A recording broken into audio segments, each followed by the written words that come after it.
বন্ধুরা কি রান্না করব দেখো, এই শঙ্কর মাছ এনেছি। শঙ্কর মাছের আলু দিয়ে তেল ঝাল করে আপনাদের দেখাচ্ছি। মাছটা আমি ধুয়ে নেব। মাছটা ধুয়ে নিয়ে চলে এসেছি, এবার রান্না করে আপনাদের দেখাচ্ছি। আচ্ছা, আমি নুন হলুদ মাখিয়ে নেব।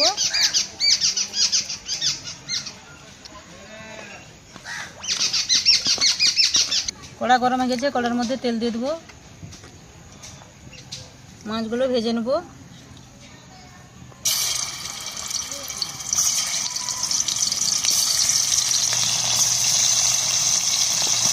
মাছটা ভেজে নিয়েছি, এবার তুলে নেব।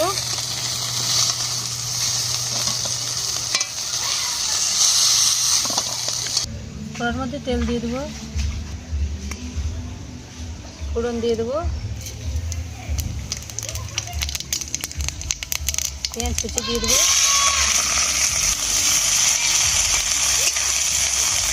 পেঁয়াজটা ভেজে নিয়েছি, এবার টমেটো কুচি দিয়ে দেবো, দিয়ে দেবো, স্বাদ মতো লবণ দিয়ে দেবো, হলুদ দিয়ে দেবো,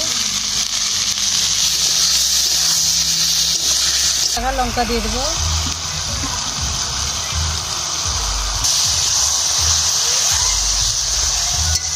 ঢাকা দিয়ে একটু কষিয়ে নেব। আলুটা কষানো হয়েছে নাকি দেখে নেব। আচ্ছা, পরিমাণ মতন জল দিয়ে দেবো।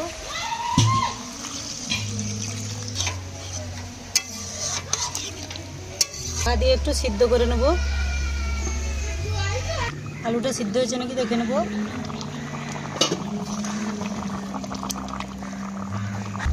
ভেজে রাখা শঙ্কর মাছটা দিয়ে দেবো।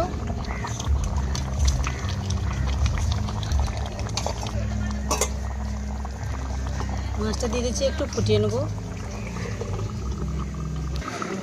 তরকারিটা হয়েছে নাকি দেখে নেব।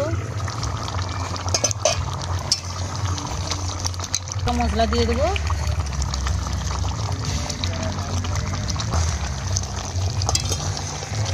এবার ঢেলে নেব।